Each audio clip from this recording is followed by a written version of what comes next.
उत्तराखंड विधानसभा के बजट सत्र का आखिरी दिन यानी शुक्रवार कई मायनों में अहम हो रहा है क्योंकि फाइनेंशियल सर्वे रिपोर्ट सदन में रखी जा रही है और प्रश्नकाल के दौरान सरकार बजट पर कई बड़े सवाल भी आ रहे हैं। बहुत सारे ऐसे सवाल हैं। एक सवाल के जवाब में सरकार राज्य में 8,39,697 बेरोजगार युवाओं का होने का आंकड़ा दिया है। तो ये भी बताया है कि कोरोना काल के दौरान 3.5 लाख से ज्यादा बेरोजगार रजिस्टर हुए हैं। और वहीं निर्दलीय विधायक ने सदन की कार्यवाही पर सवाल उठाकर वॉकआउट भी कर दिया है। सरकार ने वित्तीय वर्ष 2020-21 की राज्य की आर्थिक सर्वे रिपोर्ट सदन के पटल पर रखी। इससे पहले सदन में कांग्रेस के विधायक प्रीतम सिंह पंवार ने सरकारी विभागों में खाली पड़े पदों को भरने की मांग उठाकर कहा कि सेवायोजन कार्यालय को आउटसोर्स एजेंसी की तरह काम करना चाहिए। उन्होंने जब बेरोजगार युवाओं के बारे में तमाम ब्यौरे सरकार की मांगे तो विभाग के मंत्री सौरभ बहुगुणा से बातें सदन में रखी। तो उत्तराखंड विधानसभा बजट सत्र का जो कार्यकाल चल रहा है इस समय, उसमें कई ऐसे सवाल हैं जो कि विपक्ष की तरफ से लगातार उठाए जा रहे हैं। आखिरी दिन है आज और फाइनेंशियल सर्वे रिपोर्ट के हिसाब से भी आज का दिन बेहद महत्वपूर्ण हो जाता है। आज बजट सत्र का आखिरी दिन है। उत्तराखंड विधानसभा का जो बजट सत्र है वो लगातार अब तक चल रहा था। कई ऐसे प्रश्न जो कि विपक्ष की तरफ से उठाए गए, विरोध किया गया, हंगामा किया गया। कल इसी हंगामे के बीच में 3 विधेयक पास हो चुके। हालांकि उन विधेयकों को सर्वसम्मति से पास किया गया है, लेकिन आज का जो आखिरी दिन बेहद खास हो जाता है, बेहद अहम हो जाता है। ये पहला बजट सत्र अब तक का रहा उत्तराखंड की सरकार का, धामी सरकार का। हालांकि दूसरा कार्यकाल उनका है, लेकिन पहला बजट सत्र रहा, बजट पेश हो चुका है। उसको लेकर भी विपक्ष की तरफ से बहुत सारे सवाल उठाए गए। निर्दलीय विधायक ने सदन से वॉकआउट कर दिया। हालांकि आज आखिरी दिन था, विपक्ष ने कई ऐसे सवाल उठाए। सदन में फाइनेंशियल सर्वे रिपोर्ट की कई मांगे रखी। 2021-22 में विकास दर 6.13% रहने का अनुमान जताया गया। निर्दलीय एमएलए ने आज वॉकआउट भी किया क्योंकि वो प्रश्न भी उठा रहे थे और बहुत सारी बातें आज सदन के पटल पर रखी गई। चाहे युवाओं की बात हो या फिर रोजगार को लेकर हो, महिलाओं के मुद्दे हो या फिर चारधाम यात्रा को लेकर हो, पहले से ही विपक्ष की तरफ से कहा जाता रहा है कि इस वाले बजट में उत्तराखंड की सरकार ने सिर्फ केंद्र की योजनाओं में उलटफेर किया है।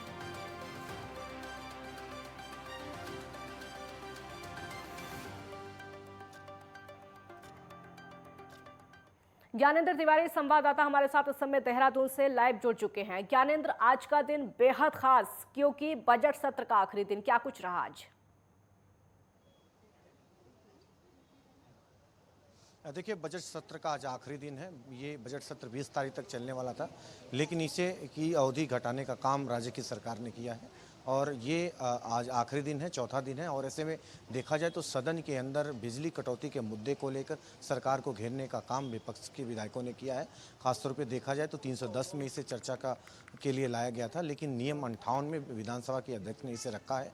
मौजूदा समय में सदन के अंदर 3 बजे से जब सदन की कार्यवाही प्रारंभ हुई है तो इस पर चर्चा चल रही है और एक एक कर विधायक जो है इस पर कहीं ना कहीं अपनी बात रख रहे हैं। खासतौर पर देखा जाए तो नेता प्रतिपक्ष यशपाल आर्या की तरफ से इसे चर्चा में लाया गया है और ऐसे में यशपाल आर्या ने सदन के अंदर ये बात कही है कि राज्य में बिजली कटौती लगातार बढ़ती चली जा रही है और ऐसे में जो यूथ है और जो परीक्षाएं दे रहे हैं बच्चे, उनको काफ़ी परेशानियां हो रही हैं। दूसरी तरफ से कई सेक्टरों से जुड़े हुए औद्योगिक सेक्टरों में बिजली की कटौती की वजह से वहाँ भी दिक्कतें हुई हैं। ग्रामीण क्षेत्रों में भी बिजली की कटौती हुई है। ऐसे में काफ़ी जो कहीं ना कहीं लोगों को खामियाजा है इसका भुगतना पड़ रहा है और ऐसे में सरकार इसमें संज्ञान ले। उन्होंने यहाँ तक कहा कि सरकार जो है बिजली की खरीद नहीं कर रही है और ऐसे में एक बड़ा मुद्दा है और अभी भी सत्र के अंदर इस पर चर्चा चल रही है। दूसरी तरफ अगर हम देखें तो आर्थिक सर्वेक्षण का जो रिपोर्ट है सरकार की तरफ से सदन के पटल पे आज रखा गया है और ऐसे में जिस तरीके से देखा जाए तो आज आखिरी दिन है। आखिरी दिन पूरा जो कांग्रेस के विधायकों का प्रयास है सरकार को कई मुद्दों पे घेरने का। अगर हम देखें तो बेरोजगारी के मुद्दे को लेके ममता राकेश ने सरकार से जवाब तलब किया है और कहीं ना कहीं रिपोर्ट मांगा है और कहा है कि आखिर पिछले 4 सालों में कितनी नौकरियां दी गई हैं राज्य सरकार की तरफ से, ये आंकड़ा उनकी तरफ से मांगा गया है। दूसरी तरफ ये भी कहा गया है कि रोजगार को लेके कितने मेलों का आयोजन किया गया, ये भी उनकी तरफ से रिपोर्ट मांगी गई है। तो साफ तौर पे देखा जाए तो रोजगार का मुद्दा हो, बिजली कटौती का मुद्दा हो, इन मसलों को लेके विपक्ष के विधायकों ने सरकार पर हमला कहीं ना कहीं रुख अपनाया और ऐसे में जवाब तलब किया। मौजूदा समय में भी बिजली के मुद्दे को लेके सदन के अंदर एक एक जो विधायक हैं अपनी बात रखते हुए नजर आ रहे हैं। इसके अलावा देखा जाए तो कई विधायकों की तरफ से कहीं ना कहीं चाहे वो बाढ़ों को ग्रस्त इलाकों की बात हो और वहाँ की जो तैयारियां हैं, क्योंकि मानसून का मौसम आने वाला है और ऐसे में बाढ़ की एक समस्या जो है राज्य के कई इलाकों में देखने को मिलती है।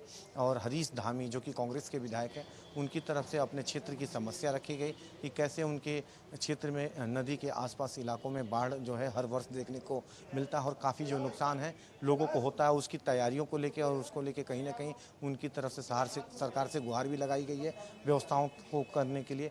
और ऐसे में देखा जाए तो इसके अलावा कई ऐसे मामले हैं जो जनहित से जुड़े हुए, जो विधायकों ने अपने क्षेत्रों के मामलों को सदन के अंदर रखने का काम किया।